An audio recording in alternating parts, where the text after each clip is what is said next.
الحمد للہ وکفى والصلاة والسلام على عباده الذين اصطفى خصوصا على افضلهم وخاتم النبيين محمد الامين وعلى آله وصحبه اجمعين. اما بعد فقد قال الله تبارك وتعالى كما ورد في سورة المدثر: اعوذ باللہ من الشیطان الرجیم بسم اللہ الرحمن الرحیم یا ایہا المدثر قم فانذر وربک فکبر.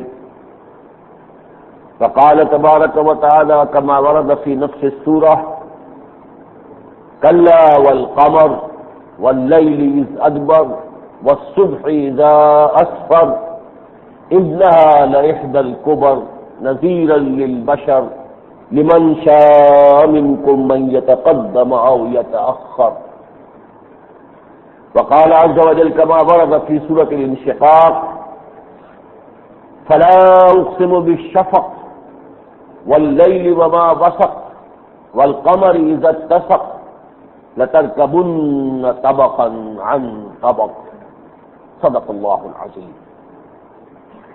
رب اشرح لي صدري ويسر لي امري واحلل عقدة من لساني يفقهوا قولي. اللهم ربنا الهمنا رشدنا واعذنا من شرور انفسنا.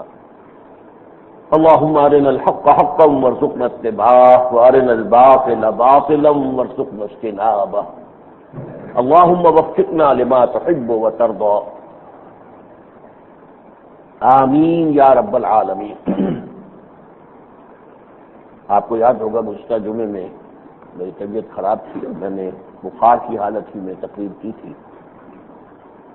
اس کے بعد 3-4 دن تو مجھے بخار تیز رہا ہے، پھر رفتہ رفتہ کچھ کم ہوا ہے. ابھی طبیعت پوری طرح بحال نہیں ہے، اگرچہ کل میں اپنے دفتر میں بیٹھا ہوں. گزشتہ جمعے میں آپ کو یاد ہوگا کہ سورہ صف اور سورہ توبہ کی ان آیات کے حوالے سے جن کا تذکرہ یہاں ان اجتماعات میں بہت مرتبہ ہوا ہے، 2 باتیں سامنے آئی تھیں. ایک یہ کہ نبی اکرم صلی اللہ علیہ وسلم کا مقصد بعثت ہے غلبہ دین حق. هو الذی ارسل رسولہ بالہدی ودین الحق لیظہرہ علی الدین کلہ. یہ آیت یوں کی تو سورہ صف میں بھی ہے اور سورہ توبہ میں. دوسری بات یہ کہ حضور کا یہ مقصد بعثت کفار کی تمام تر ریشہ دوانیوں کے باوجود مکمل ہو کر رہے گا. یریدون لیطفئوا نور اللہ بافواہہم واللہ متم نورہ ولو کرہ الکافرون. یریدون ان یطفئوا نور اللہ بافواہہم ویأبی اللہ الا ان یتم نورہ ولو کرہ الکافرون. یہ تمام تر ریشہ دوانیاں جو ہے ان کے باوجود یہ مقصد پورا ہوگا. ساتھ ہی یہ بات بھی سامنے آ چکی ہے، بارہا آئی ہے کہ غلبہ دین حق کا یہ 2 مراحل میں کام مکمل ہوگا. ایک مرحلہ اول تو وہ تھا جو حضور کے اپنے دست مبارک سے آپ کی اپنی حیات طیبہ میں بنفس نفیس جزیرہ نمائے عرب پر آپ نے اللہ کے دین کو غالب کر دیا. جاء الحق وزهق الباطل ان الباطل كان زهوقا. اذا جاء نصر الله والفتح ورأيت الناس يدخلون في دين الله افواجا. اس کے بعد اس کی توسیع ہوئی خلافت راشدہ کے دوران، لیکن بس اس کے بعد مسئلہ جو ہے وہ کچھ تنزل کے راستے پر پڑ گیا. اس کا جو تکمیلی مرحلہ ہے وہ ابھی پورا ہونا ہے، لیکن ہو کر رہے گا، جس کی خبریں ہیں صحیح احادیث میں کہ وہ دن آ کر رہے گا کہ کل روئے ارضی پر اللہ کا یہ دین غالب ہوگا اور خلافت علی منہاج النبوت کا نظام کل روئے ارضی پر پورے عالم انسانیت کے اوپر نافذ ہوگا. پچھلے دنوں میں نے یہ باتیں ذرا ایک نئے اینگل سے کہی تھی، فلسفہ تکوین اور فلسفہ تاریخ کے اعتبار سے. تکوین یعنی جینیسس، جس کے لیے کہ بڑی تحقیق ہو رہی ہے فزکس کے میدان میں کہ یہ کائنات کیسے وجود میں آئی ہے، کیا اس کے سٹیجز ہیں. اور ریسنٹلی یقیناً انسان نے بہت ترقی کی ہے اس میدان میں، بگ بینگ تک پہنچ گیا ہے. ایک بہت بڑا کوئی حادثہ دھماکہ ہوا تھا ایک زمانے تک تو سائنس میں یہ بات نہیں کہ کائنات ہمیشہ سے ہمیشہ رہے گی، لیکن اب سائنس یہاں آ گئی ہے کہ نہیں، اس کا ایک آغاز ہے، بگ بینگ، ایک بہت بہت دھماکہ ہوا تھا جہاں سے کائنات شروع، ہمیشہ سے نہیں ہے اور یہ ہمیشہ نہیں رہے گی، ختم بھی ہو جائے گی۔ گویا کہ جو دین اور مذہب نے جو باتیں کہی تھی سائنس بھی لا کے وہاں پہنچ گئی۔ تو ایک تو یہ ہے تقویم، تقویم کے حوالے سے دو لفظ میں نے کل پچھلی مرتبہ آپ کے سامنے، تنزل اور پھر ارتقاء۔ قدیم فلسفے میں، علم کلام میں تنزلات سکتا، لیکن یہ کہ میں نے جدید سائنس کے نقطۂ نظر سے تنزلات کی کچھ اور تشریح کی تھی۔ ہر دو عالم خاک شد تا بخت نقش آدمی، پھر ارتقاء شروع ہوا۔ اور فلسفہ تاریخ کے حوالے سے میں نے آپ سے عرض کیا تھا کہ ایک مادی فلسفہ تاریخ ہے، چاہے مختلف لوگوں نے اس کی مختلف تعبیرات کی ہوں، اسپینگر کا کچھ اور ہے، ٹوائنبی کا کچھ اور ہے۔ مارکس نے ایک بہت مکمل تاریخ کی توجیہ کی ہے ڈائلیکٹیکل میٹیریلزم کے عنوان سے، اس میں کوئی شک نہیں ہے کہ مادی سطح پر وہ ایک بہت بڑی اچیومنٹ ہے، لیکن ایک قرآن کا فلسفہ تاریخ ہے، ان دونوں میں فرق ہے۔ تو قرآن مجید کے فلسفہ تاریخ کے اعتبار سے، تاریخ کے اعتبار سے تاریخ انسانی دو حصوں میں تقسیم کی جا سکتی ہے۔ ایک آدم سے حضرت محمد تک صلی اللہ علیہ وسلم، حضرت آدم علیہ السلام پہلے نبی، پہلے انسان، اور حضرت محمد صلی اللہ علیہ وسلم جن پر نبوت اور رسالت کا اختتام بھی ہو گیا، تکمیل بھی ہو گیا۔ یہ جو عہد ہے تاریخ انسانی کا، اس میں دو ارتقاء سائڈ بائی سائڈ چلے ہیں۔ ایک ارتقاء ہے انسان کے فہم، ذہن، فکر کا ارتقاء، اور ساتھ کے ساتھ اس کے تمدن کا ارتقاء، مدنیت۔ یہ ارتقاء چل رہے ہیں مادی سطح پر، ساتھ ساتھ نبوت اور رسالت کا بھی ارتقاء ہو رہا ہے۔ یہ بھی ارتقائی مراحل طے کرتے ہوئے محمد الرسول اللہ صلی اللہ علیہ وسلم کی ذات مبارک میں آ کر پائے تکمیل کو پہنچ گئے، نبوت و رسالت محمدی صلی اللہ علیہ وسلم۔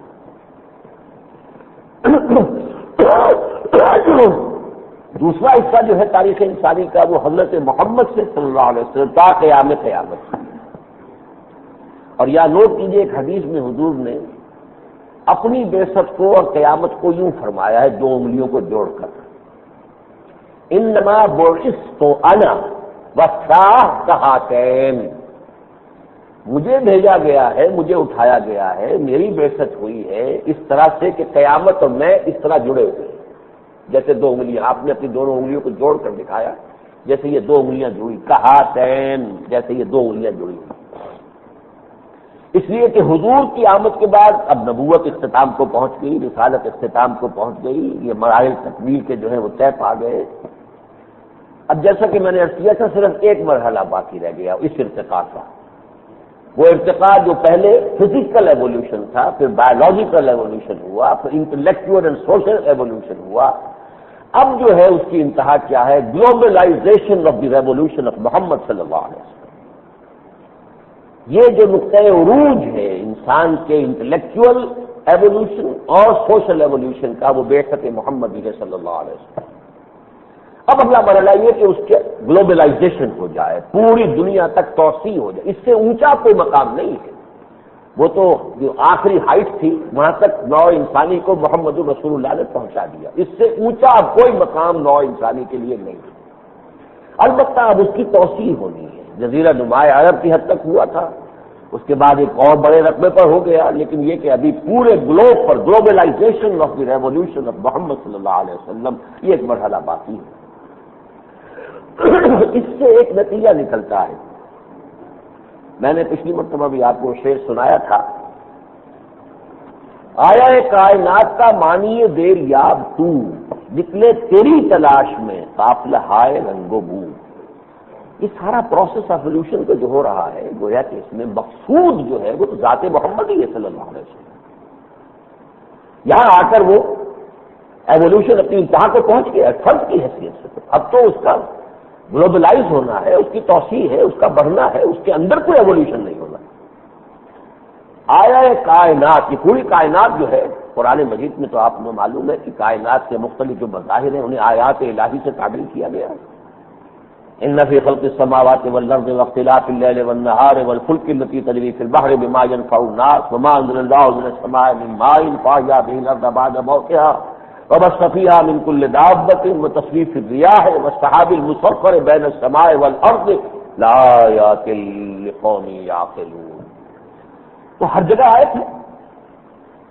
یہ تو در حقیقت وہ تو دیکھنے والی آنکھ چاہیے، ورنہ تو یہ کہ ہر پتا جو ہے معرفت کردگار، ہر ورق یہ دفترس اور معرفت کردگار. لیکن اس پوری کائنات کو ایک آیت، اس پوری کائنات کو ایک آیت مانیں گے تو اس کے معنی کیا ہے؟ اس کی معنی ذات محمدی صلی اللہ علیہ وسلم.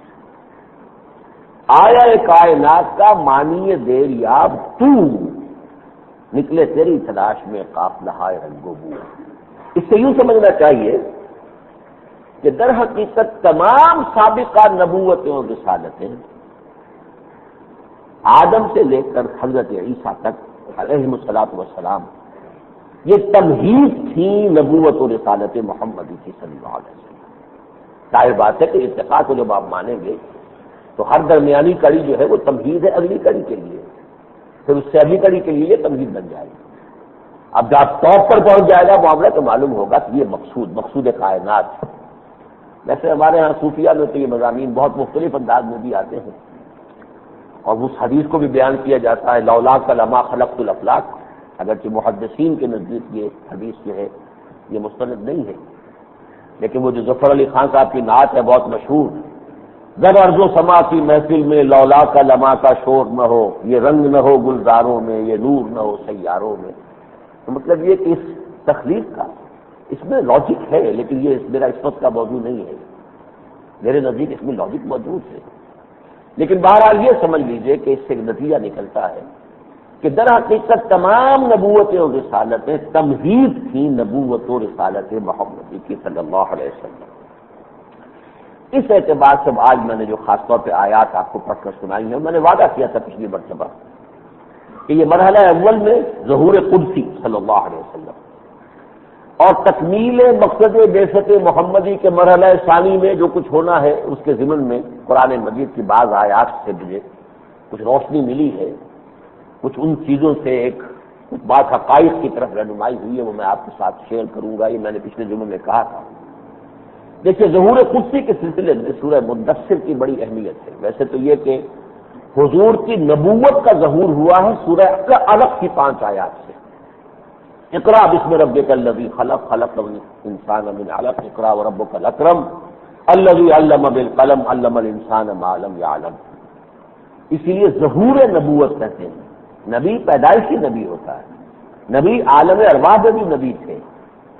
ایک حدیث موجود ہے جو میں نے کوٹ بھی کی ہے، میرا جو کتاب کیا ہے عظمت صوم پر، کہ میں اس وقت بھی نبی تھا جبکہ ابھی آدم مٹی اور پانی کے مابین ہی تھے. ابھی وہ مٹی گونج ہی رہی تھی، آدم کا حیولہ ابھی بننا ہی تھا، میں اس وقت بھی نبی تھا. کن تو نبی جنگل آدم بین الماء والطین، ترمذی شریف کی روایت ہے. تو نبوت تو قدیم ہے، لیکن یہ کہ ظہور نبوت ہوا ہے. ایک شے ظاہر، ایک شے ہے ظاہر نہیں ہے، مخفی ہے، چھپی ہوئی ہے، لیکن اب ظاہر ہو رہی ہے. تو ظہور نبوت تو ہے آیات علق سے، لیکن آغاز رسالت ہے. یہاں خاص طور پر صرف ظہور کا لفظ استعمال نہیں کرو، آغاز رسالت، رسالت کا آغاز ہوا اس سے. آغاز رسالت محمدی صلی اللہ علیہ وسلم سورہ مدثر سے. اس کی جو ابتدائی، ویسے تو یہ کہ 7 آیات ہیں جو بڑی اہم ہیں، لیکن ابتدائی 3 آیات جو ہیں وہ تو نہایت اہم ہیں، اس لیے کہ ان میں پھر وہی مضمون جو میں نے پچھلے جمعے میں بیان کیا، اس سے پہلے بارہا بیان کیا ہے، هو الذی ارسل رسولہ بالہدی ودین الحق لیظہرہ علی الدین کلہ کے عنوان سے.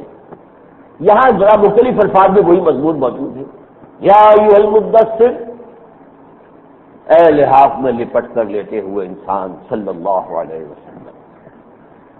یہ غور و خوض، یہ میڈیٹیشن، یہ تفکر و اعتبار، اب یہ مرحلہ ختم ہو جانا چاہیے تمہاری زندگی کا. اب کمر کس لو.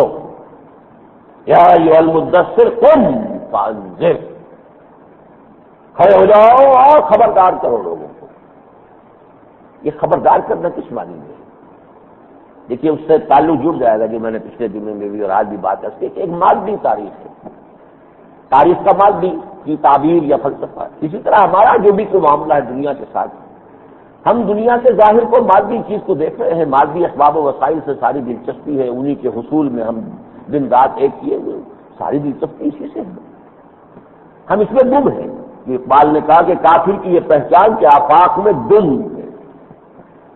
لیکن یہ کہ جب نبی کھڑا ہوتا تو کہتا ہے نہیں، ہوش میں آؤ، یہ تو شراب ہے جس کے پیچھے بھاگ رہے ہیں. وہ من حیات الدنیا الا متاع الغرور، یہ سوائے دھوکے کی چٹی کے کچھ نہیں ہے. تمہاری اصل زندگی یہ نہیں ہے. وَإِنَّ الدَّارَ الْآخِرَةَ لَهِيَ الْحَيَوَانُ لَوْ كَانُوا يَعْلَمُونَ. تمہاری اصل زندگی تو آخرت کی زندگی ہے. تمہاری اصل کتاب زندگی تو موت کے بعد کھلے گی. تم کس دھوکے میں آئے ہوئے ہو؟ وَمَا الْحَيَاةُ الدُّنْيَا إِلَّا مَتَاعُ الْغُرُورِ. یہ تو دھوکے کی چٹی ہے. تم اسی پر کعبۃ دنیا کر رہے ہو اور چاند ماری تک کیے چلے جا رہے ہو. اسی کے اندر تم نے اپنی پوری زندگی بتا دی، لگا دی، کھپا دی، اس شراب کی کے پیچھے دوڑتے ہوئے. یہ ہے انکار. یہ حقیقت نہیں ہے، اپیئرنس ہے، ریئلٹی نہیں ہے. حقیقت کچھ اور ہے. وہ حقیقت جو ہے وہ منکشف ہوگی جب آنکھ کھلی گل کی تو موسم تھا خزاں کا. اگر اس وقت آنکھ کھلے گی جبکہ موت سرانے آ کھڑی ہوگی تو کوئی فائدہ نہیں ہے. اب جاگ جاؤ، ہوش میں آؤ.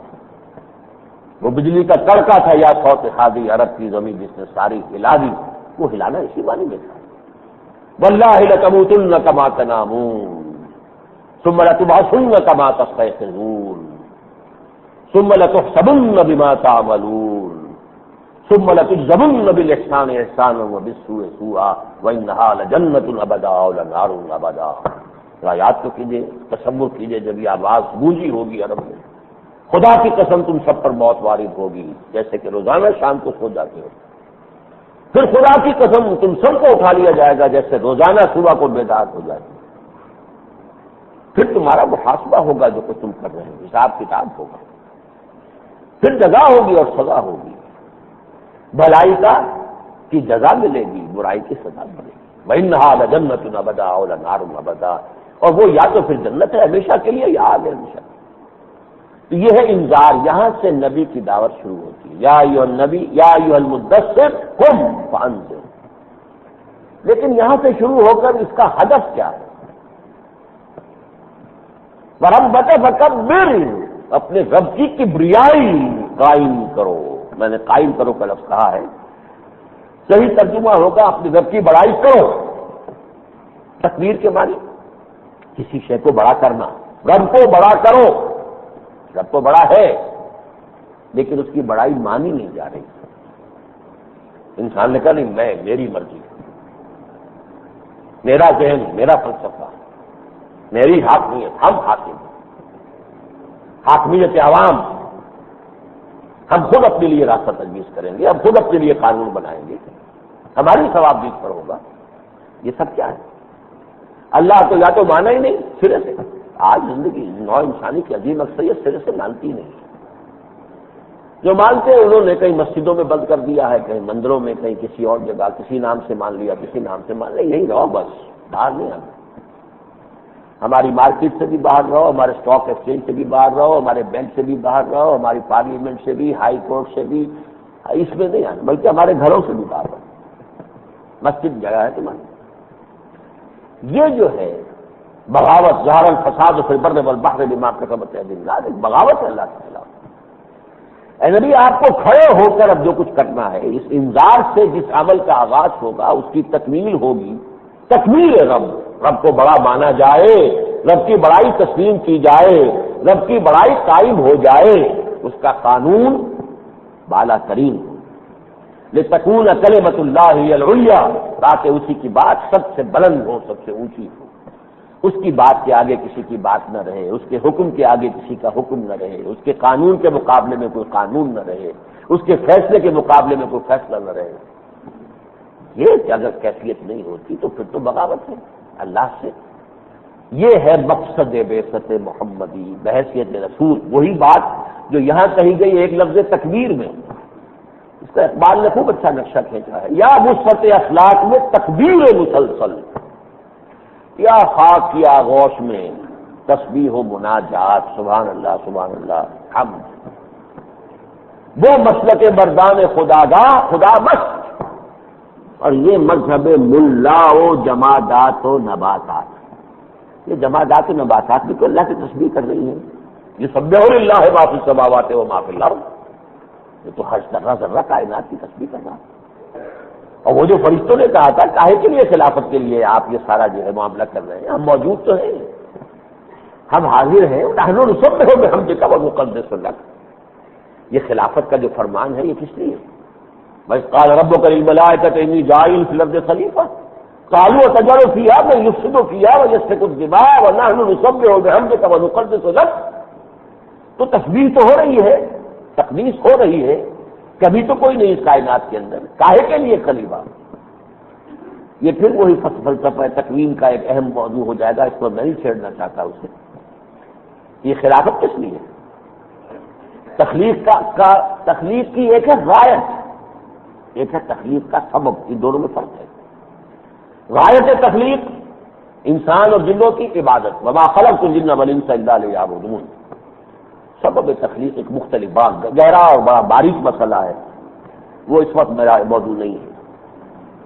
بہرحال یہ جو یا ایھا المدثر قم فانذر وربک فکبر، اس حوالے سے جو ظہور قدسی ہوا ہے اس کے لیے اسی سورہ مدثر کی کچھ آیات ہیں جن سے اس پورے فلسفہ تاریخ کے ساتھ بعثت رسالت کا ایک تعلق جڑتا ہے.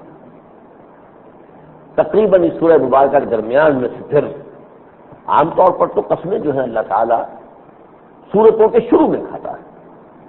چند سورت قرآن مجید کی ایسی بھی ہے کہ درمیان میں پھر گویا کہ وہ جوش خطابت جو ہے وہ پھر ایک مرتبہ اپنے عروج پر آتا ہے، اور پھر درمیان میں، حالانکہ درمیان میں چل رہا ہے، نریشن چل رہی ہے، لیکن اثر نو ایک نئی گویا کے شان کے ساتھ پھر ظہور کلام ہو رہا ہے اللہ تعالیٰ کا. کلا والقمر واللیل اذ ادبر والصبح اذا اسفر انہا لإحدی الکبر نذیرا للبشر لمن شاء منکم من یتقدم او یتأخر. کوئی نہیں، میں قسم کھاتا ہوں چاند کی، کلا والقمر واللیل، اور قسم ہے رات کی، اس ادبر جبکہ وہ پیٹھ موڑ لے جانے لگے، والصبح، اور قسم ہے صبح کی، اذا اسفر جبکہ وہ روشن ہو جائے. انہا لإحدی الکبر، انہا کی ضمیر کے بارے میں مفسرین نے بہت سی باتیں کہی ہیں، اس سے جہنم کی طرف ہے یا ان آیات کی طرف ہے. میرے نزدیک انہا کی ضمیر جو ہے وہ بعثت محمدی کی طرف ہے، صلی اللہ علیہ وسلم، رسالت محمدی کی طرف ہے، کہ یہ عظیم باتوں میں سے ایک بات ہے، معمولی بات نہیں ہے. ماننا آپ جو سوچئے، جو ہمارے عام پیمانے ہیں سوچنے کے، اس کی مجھ سے کوئی بہت بڑا واقعہ تو نہیں تھا. حجاز کے ایک چھوٹے سے گھر میں، مٹی کا گھر ہوگا، اس میں ایک بیوہ خاتون کے ہاں ایک بچے کی ولادت ہو گئی، کتنا کون سی بڑی بات ہے، لاکھوں کروڑوں بچے پیدا ہوئے ہوں گے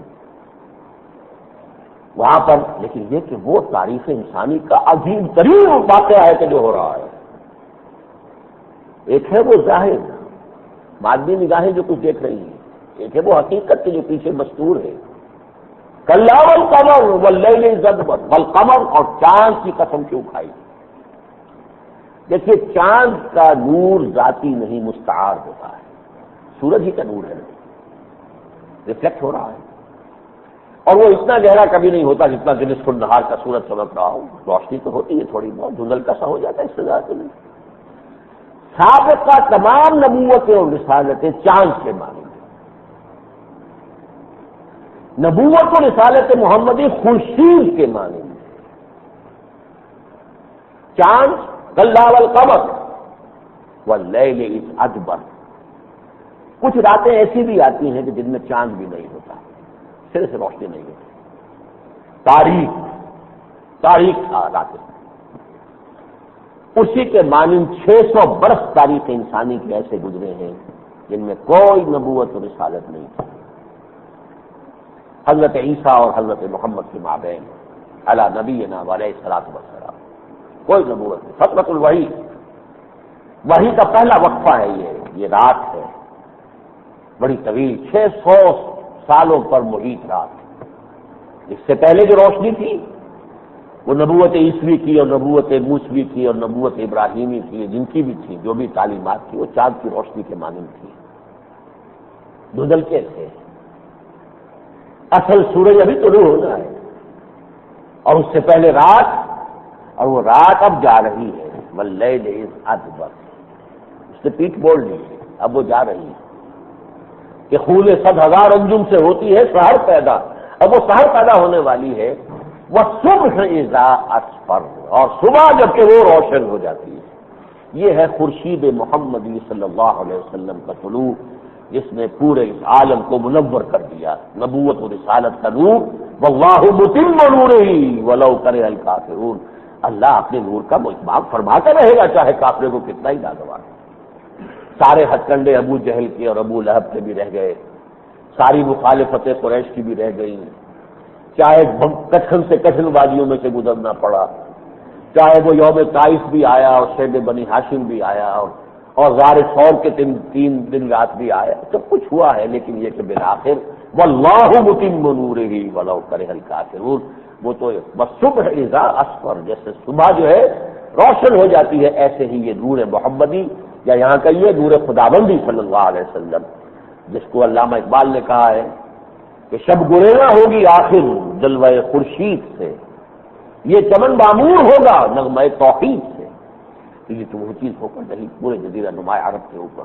انہا لہد الکبر، بہت بڑی باتوں میں سے ایک بات ہے یہ معمولی واقعہ نہیں ہے، بعثت محمد صلی اللہ علیہ وسلم۔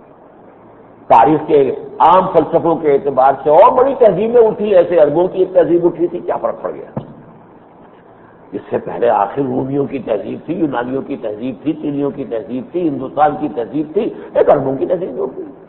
ایک انداز یہ ہوگا، ایک یہ ہے جو قرآن کہہ رہا ہے کلا والقمر واللیل اذ ادبر والصبح اذا اسفر انہا لإحدی الکبر نذیرا للبشر، اور کل نوع انسانیت کے لیے نذیر بن کر آئے ہیں یہ، وما ارسلناک الا کافۃ للناس بشیرا ونذیرا، یہاں بشر کا لفظ آیا، کسی قوم کے لیے نہیں، کسی علاقے کے، وہی نذیر کا لفظ شروع میں آ گیا، یا ایھا المدثر قم فانذر۔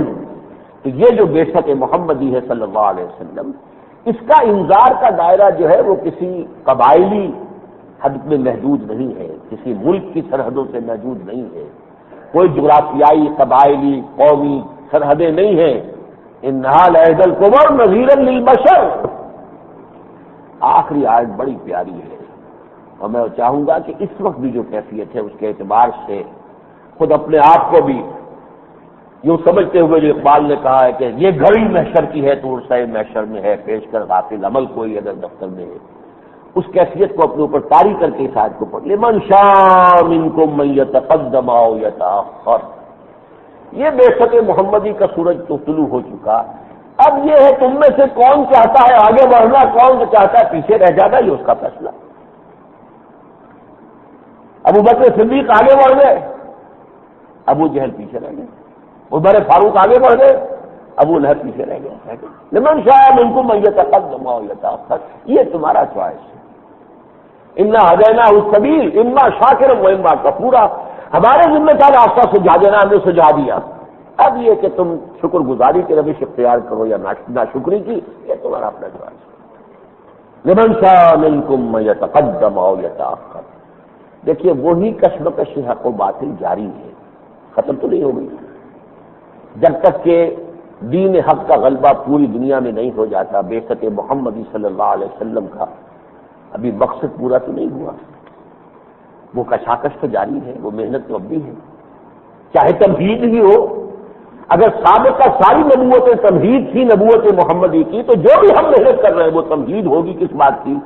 بعثت محمدی کے اس مقصد کی عالمی سطح پر تکمیل کے لیے تمہید ہے، یہ جو بھی ہم کر رہے ہیں اسی کھاتے میں جمع ہوگا، جو کچھ بھی ہوگا، جو کام بھی کوئی کرے گا، کوئی محنت کرے گا اللہ کے ساتھ خالص للہیت کے تحت کرے گا، وہ اسی کھاتے میں جمع ہو جائے گا۔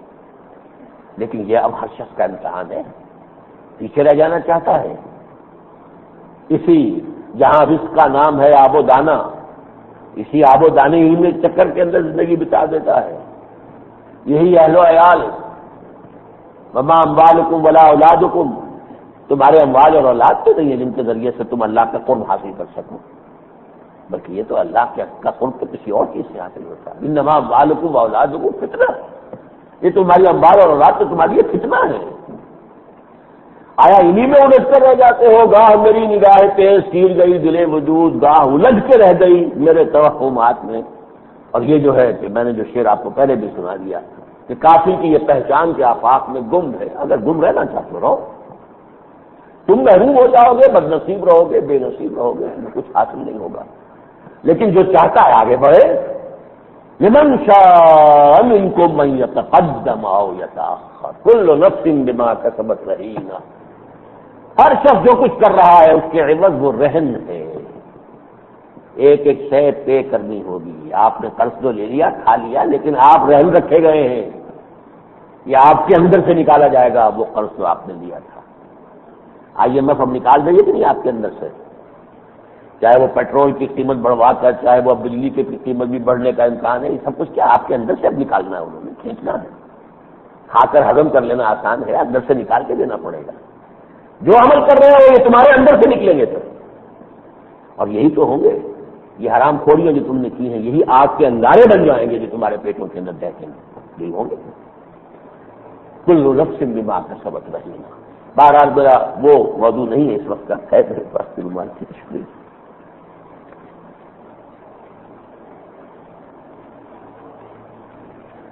یہ تو تھا محمد الرسول اللہ صلی اللہ علیہ وسلم کی بعثت کا معاملہ جسے میں نے ظہور قدسی سے تعبیر کیا ہے۔ اب اس کے بعد ختم نبوت، رات تو نہیں آئی اس کے بعد، لیکن یہ ہے کہ کچھ دھندل کا سا تو پھر شروع ہو گیا۔ رات اس معنی میں نہیں آئی کہ سورج موجود ہے، قرآن موجود ہے، نصف النہار کی طرح موجود ہے۔ یہ بات ذرا ایک علمی انداز میں سمجھنے کی ہے کہ ختم نبوت سے جو خلا پیدا ہوا اس دنیا میں، اس کو اللہ تعالیٰ نے حکمت خداوندی نے 3 چیزوں سے پر کیا۔ نبوت بہت بڑی رحمت، وہ سلسلہ چلا آ رہا تھا آدم سے محمد تک صلی اللہ علیہ وسلم، ایک دم بند۔ حضرت ام ایمن ایک صحابیہ ہیں رضی اللہ تعالی عنہ، اور وہ عجیب خاتون ہیں، صحابیات میں ان کا ایک عجیب مقام ہے۔ حضور کو انہوں نے کھلایا بھی اپنی گود میں، لیکن طویل عمر پائی ہے، حضور کے انتقال کے بعد بھی بہت عرصے تک زندہ رہی۔ وہ ایک روز بیٹھی رو رہی تھی حضور کے بعد۔ حضرت ابوبکر حضرت عمر کا گزر ہوا، پوچھا کیا وجہ ہے، کیوں رو رہی ہوں میں؟ کہنے لگی مجھے اس لیے رو رہی ہوں میں کہ وحی کا سلسلہ منقطع ہو گیا، رحمت خداوندی کا وہ مظہر وحی اس کا سلسلہ بند ہو گیا۔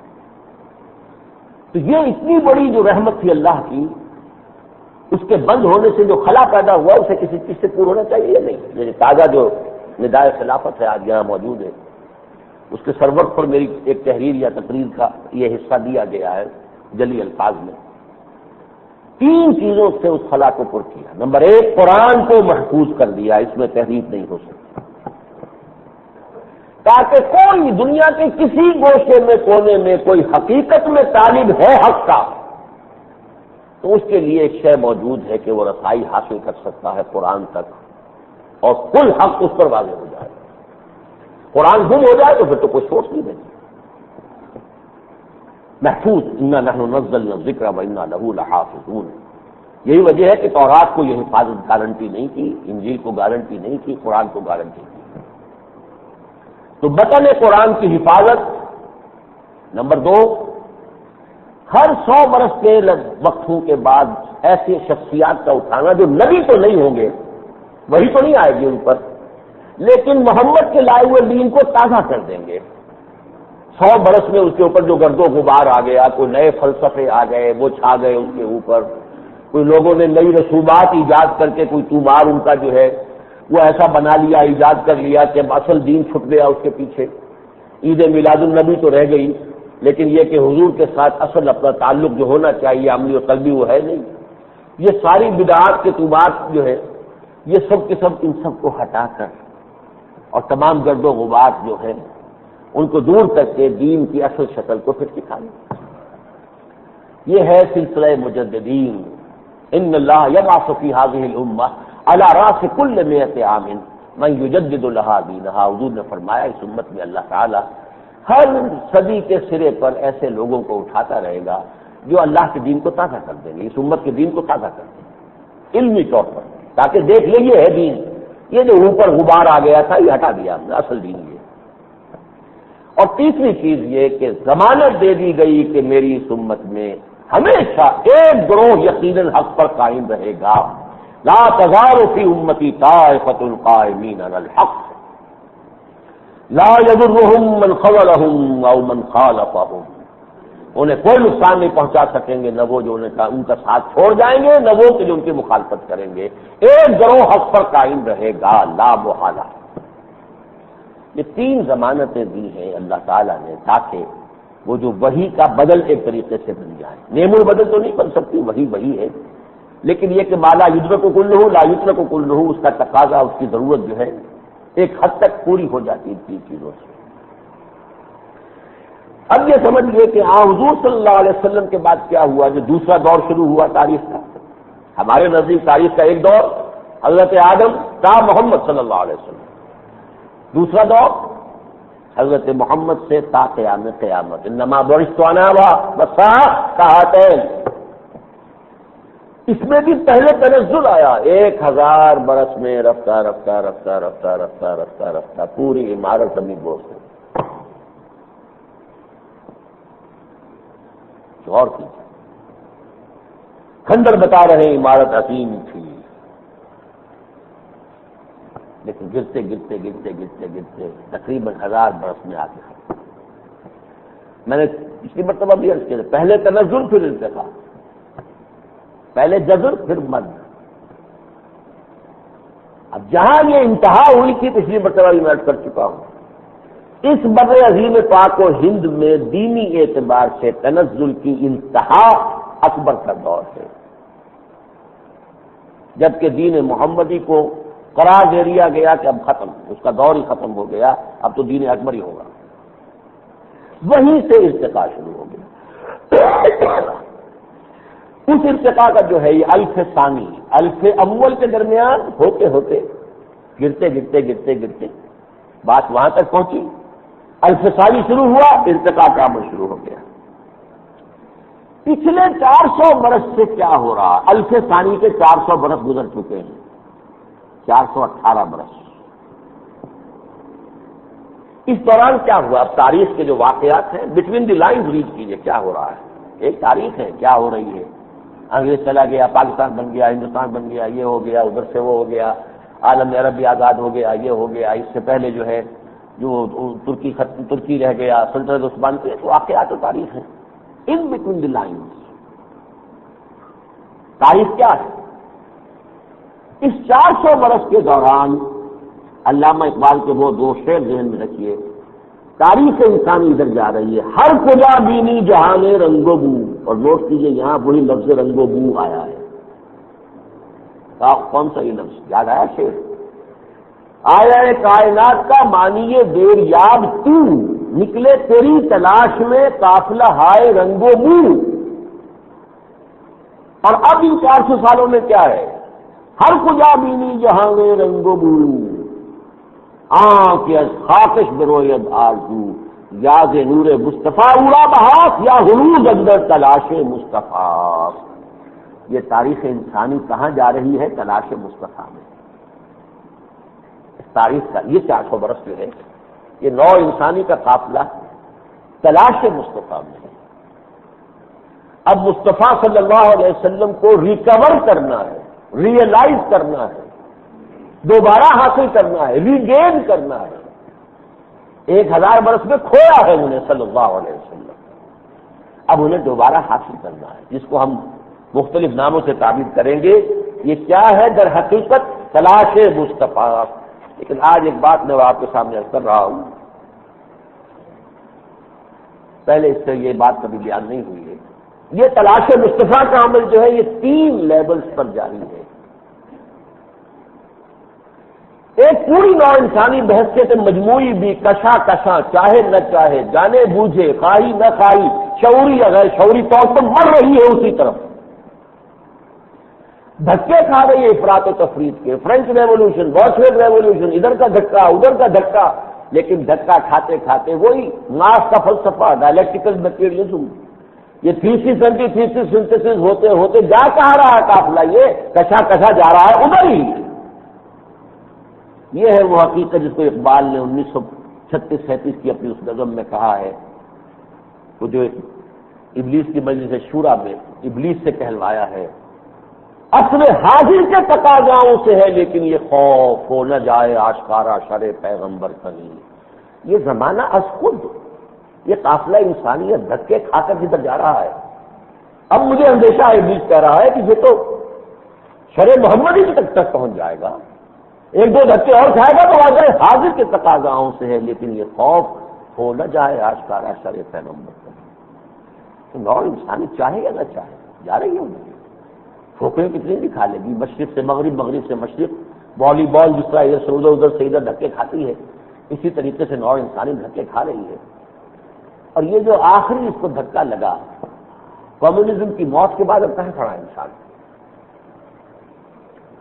آپ کو یاد ہوگا یہاں تذکرہ ہوتا رہا ہے کہ ایک بہت بڑا دانشور امریکن، اس نے تو کہا تھا فوکویاما نے کہ اینڈ آف ہسٹری، ہم پہنچ چکے ہیں، ثابت ہو گیا بس، جو انسانیت کا جو نقطۂ عروج تھا وہ ہمارا نظام ہے، secular democracy, capitalistic democracy, secular capitalistic democracy, اس سے آگے اس سے بہتر کوئی نظام نہیں، اس لیے کہ رشیا اس کے کا ایک اینٹی تھیسس بن کر سامنے آیا تھا، اس نے مقابلہ کیا تھا، وہ ختم ہو گیا۔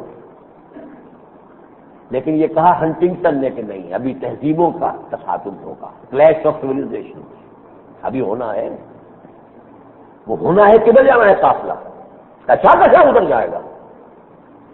تو ایک تو یہ ہے کہ نوع انسانی مجموعی اعتبار سے بھی کشاں کشاں، یہ سمجھیں یونیورسل فورسز جو ہیں، فورسز آف ہسٹری جو ہیں، وہ خود بخود، چاہے وہ ڈائلیکٹیکل میٹیریلزم ہے لیکن وہ خود بھی اسی رخ پر جا رہا ہے۔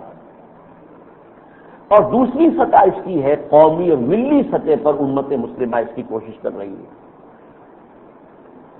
امت مسلمہ نے کولونیل رول سے نجات حاصل کی، پاکستان آزاد ہوا، انڈونیشیا آزاد ہوا، یہ آزاد ہوا، وہ آزاد ہوئے، عرب آزاد ہو گئے، فلاں آزاد ہو گئے۔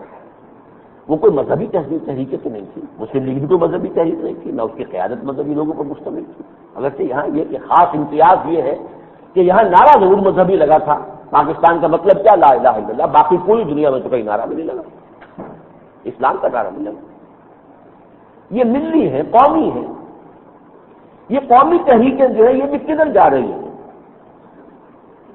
وہ بھی لامحالہ جا رہی ہیں اسی طرف، اس لیے کہ جب مسلمان قومیں آزاد ہوئی تو انہیں اپنا شعور پیدا ہوا، ہم کون ہیں، یہ انگریز ہم پر آ گیا تھا، اس نے اپنا نظام ہم پر نافذ کر دیا تھا، یہ ہمارا نظام تو نہیں تھا، ہمارا نظام کون سا تھا؟ خود بخود امتیاز پیدا ہوئی ہے، خود بخود ایک توجہ ہوئی ہے۔ یہی وجہ ہے کہ جیسے ہی کولونیل رول کا بستر طے ہوا ہے، ساتھ کے ساتھ ہی تمام عالم اسلام کے تحریکیں شروع ہو گئی، انڈونیشیا سے مسیومی پارٹی، ہندوستان میں جماعت اسلامی، اور اس سے پہلے یہ کہ علامہ مشرقی اور مختلف جو ہے تحریکیں اٹھی نہیں، ابوالکلام آزاد وغیرہ وغیرہ۔ اس کے بعد یہ کہ فدائیین ایران میں، الاخوان المسلمون پورے عالم عرب میں، یہ سب کہہ کے لیے تاکہ احیائی تحریکیں ہیں، دین کو اثر نو ایک نظام زندگی کی حیثیت سے قائم کیا جائے۔ تو گویا کہ امت مسلمہ بھی چاہے کسی خاص مذہبی انداز میں نہیں، کسی انقلابی انداز میں نہیں، اپنی قومی سطح پر بھی جدھر جا رہی ہے اس کا رخ یہی ہے لامحالہ، تلاش مصطفیٰ۔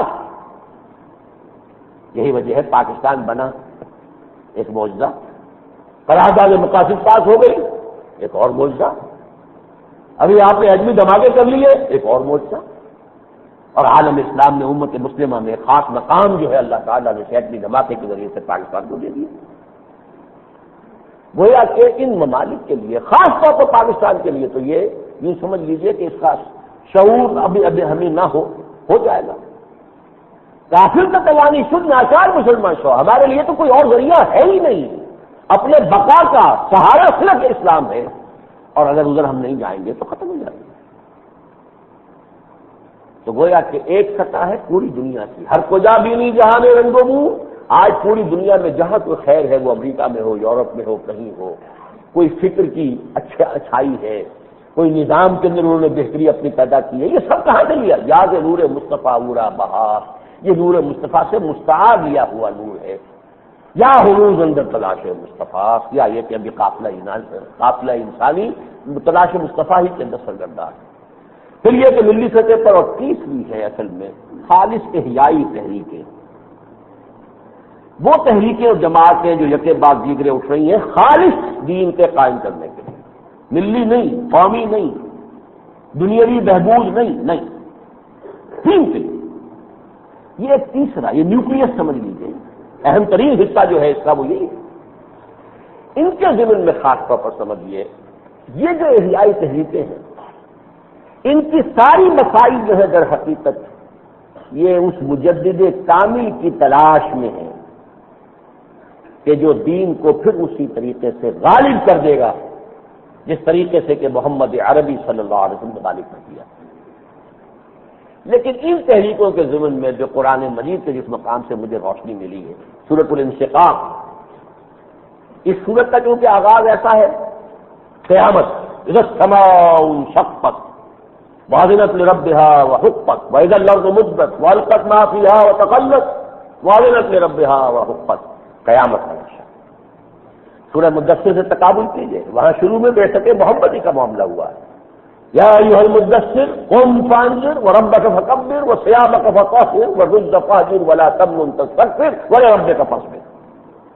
یہاں قیامت کا تذکرہ ہے، اور وہ جو میں بتا چکا ہوں، انما بعثت انا وفاق ہاتین، اذا السماء انشقت وأذنت لربها وحقت وإذا الأرض مدت وألقت ما فيها وتخلت وأذنت لربها وحقت۔ اس کے بعد پھر وہی درمیان میں پھر قسم، فلا اقسم بالشفق واللیل وما وسق والقمر اذا اتسق۔ کوئی نہیں، مجھے قسم ہے شفق کی۔ یہ شفق کیا ہے؟ سورج جب غروب ہو جاتا ہے پھر سرخی سی باقی بن جاتی ہے۔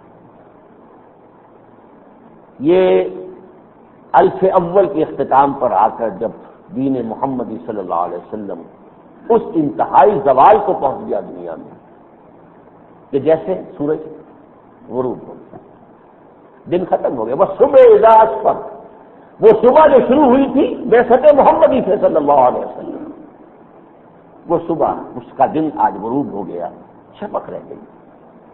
تاریخ ہے ہمارے پاس، مسلمانی در کتاب اور مسلمانہ در بور۔ اب مسلمانی کتاب میں لکھی ہوئی ہے اور مسلمان وہ قبر میں ہے، لیکن فلا اقسم بالشفق واللیل وما وسق، پھر رات ایک آئی ہے اور اس رات نے اپنے اندر بہت سی گندگیوں کو، بہت سی برائیوں کو سمیٹ لیا۔ رات کے ساتھ تو پھر ہوتا ہی ہے، چوری چکاری جاتے اور بھی وہ جو کچھ رنگ گلیاں، یہ جو دور گزرا ہے نوع انسانی کا، یہ گویا کہ ایک اعتبار سے، اس روحانی اعتبار سے ایک رات ہے کہ جس سے نوع انسانی گزر رہی ہے۔ واللیل وما وسق، لیکن والقمر اذا اتسق، دیکھیے وہاں شروع میں قمر کا ذکر تھا سورہ مدثر میں، کلا والقمر واللیل اذا ادبر والصبح اذا اسفر، یہاں فلا اقسم بالشفق واللیل وما وسق والقمر اذا اتسق۔ چاند، یہ چاند جو ہے جبکہ وہ پورا بھر جائے 14 دن لیتا ہے بھرنے میں، ایک دن تو نہیں، پورا چاند، سورج تو پورا کا پورا طلوع ہوتا ہے، چاند تو پہلے دن کا چاند ہلال ہے، پھر دوسرے دن، تیسرا دن، چوتھا دن، ادھر تفق ہو، جب پورا بھر جائے 14 دن ملا۔ اسی طریقے سے لترکبن طبقا عن طبق، اب جو یہ کام ہونا ہے غلبہ دین حق کا، یہ درجہ بدرجہ ہونا ہے، تم چاہو گے درجہ بدرجہ، ایک سطح سے دوسری سطح کو۔ وہ کام نہیں ہو سکتا دوبارہ جو محمد عربی صلی اللہ علیہ وسلم کے دست مبارک سے ہوا کہ کل 20 برس میں مکمل انقلاب برپا ہو گئے۔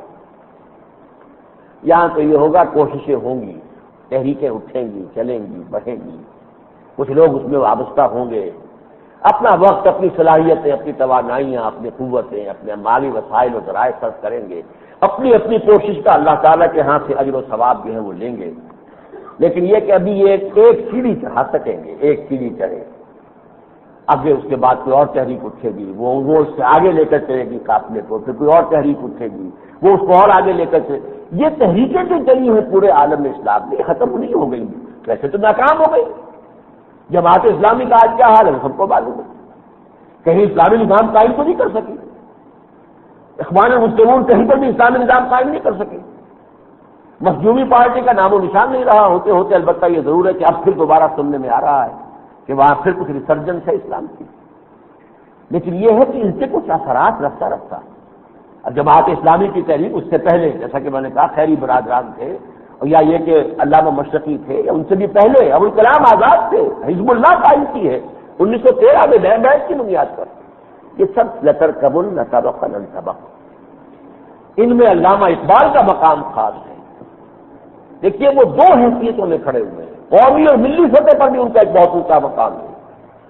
وہ مسلم لیگ کی تحریک، مسلمانوں کی قومی تحریک، تحریک پاکستان، پاکستان کے مصور، پاکستان کا خواب دیکھنے والے، قائد اعظم کو انگلستان سے بلانے والے، اور ان کے ہاتھ میں اس قوم کی جو ہے وہ نیا جو ہے اس کی پتوار پکڑانے والے کون؟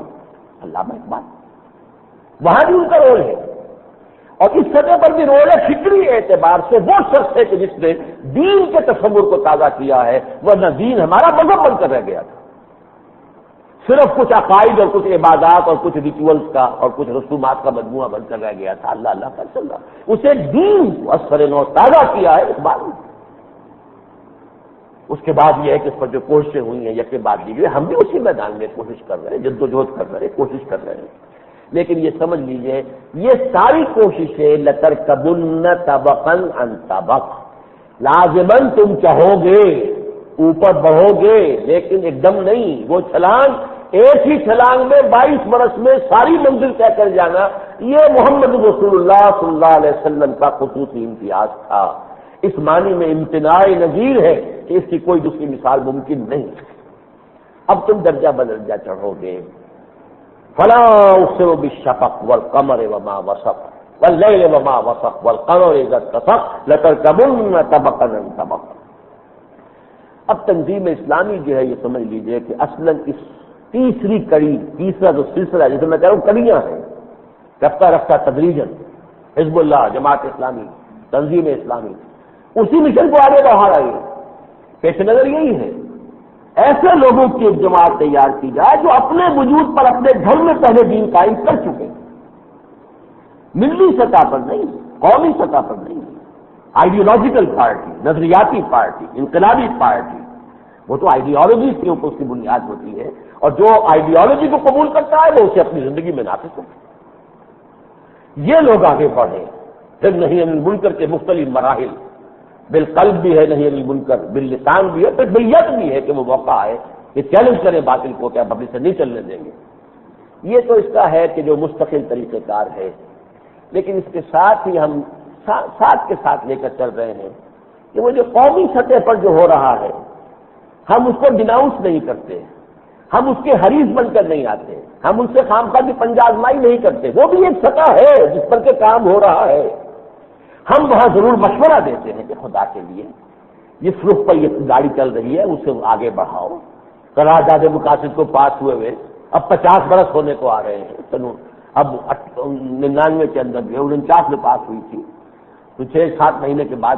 لیکن یہ کہ مجھ سے اللہ قدم ہونا چاہیے، اس کو باقاعدہ نافذ کیا جائے، شریعت کو نافذ کیا جائے، اسلام کو نافذ کیا جائے، نظام اسلامی کو نافذ کیا جائے.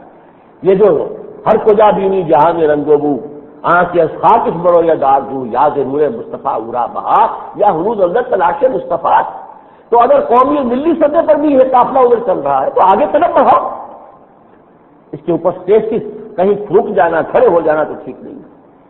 اسی حوالے سے جو بھی کوششیں ہم کرتے رہے ہیں اور کر رہے ہیں اور کرتے رہیں گے. میں نے آج سے 11 دن قبل جو ملاقات کی تھی نواز شریف صاحب سے، اور اس ملاقات کو میں نے خاص طور پر اس اعتبار سے کہ اپنی بات میں لکھ کر لے جاؤں، ایک طویل خط میں نے، حالانکہ وہ بھی بہت اللہ تعالیٰ کی طرف سے ہوتا ہے، وہ جب آتے ہیں غیر سے یہ مضامین خیال میں اگلے روز اتوار کی صبح کو ملاقات ہونی تھی، ہفتے کی شام کو مغرب کے بعد مجھے خیال آیا، میں نے قلم اٹھایا، لکھنا شروع کیا، وہ کاپی میرے پاس ابھی محفوظ ہے، کہیں قلم میرا اٹھا نہیں ہے، میری کاپی کے 11-12 صفحے ہیں، مسلسل لکھا۔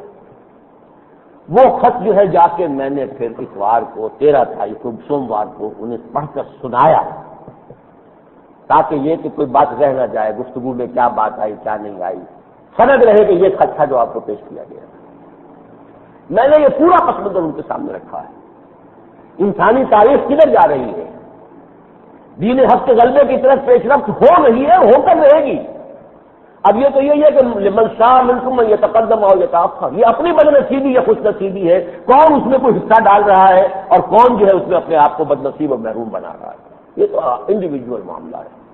تو تمہیدیں میں نے وہاں بیان کر کے، اور پھر اس وقت کے جو عالمی حالات اور پاکستان میں دھماکوں کے بعد اب جو مالیاتی صورتحال ہے اس کے 4 سیناریوز اس کے اندر بیان کیے ہیں، یہ بھی ہو سکتا ہے، یہ بھی ہو سکتا ہے، یہ بھی ہو سکتا ہے۔ تینوں سیناریوز جو ہیں وہ بہت خطرناک ہیں، پاکستان کے لیے خیر نہیں ہے۔ ایک امکان یہ بھی ہے کہ آپ میدان میں آ جائیں، اگلا قدم اٹھا لیں اللہ کا نام لے کر، اپنی خودی پہچان ہو غافل افغان۔ تاریخ نے موقع دیا تھا اس سے پہلے اس ملک کے اندر ذوالفقار علی بھٹو کو، وہ اس ملک کا معاوضہ تنگ بن سکتا تھا لیکن ناکام رہا، خود جاگیردار تھا، جاگیرداری کی تھلڑی سے باہر نہیں آ سکا۔ دوسرا موقع دیا تھا ضیاء الحق کو، وہ عمر بن عبدالعزیز رحمۃ اللہ علیہ جو پہلے مجدد امت تھے، ان کا مقام حاصل کر سکتا تھا۔ نظام مصطفیٰ کی تحریک نے اتنی اسٹیم کریٹ کر دی تھی، ایسا جوش و خروش تھا جو تحریک پاکستان کے زمانے میں بھی نہیں تھا، لیکن بد نصیب۔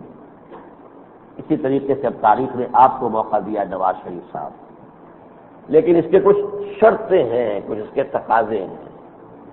4 باتیں میں نے بیان کی ہیں، میرا وہ خط آج چھپ گیا ہے گدائے خلافت میں، وہ آ بھی گیا ہے۔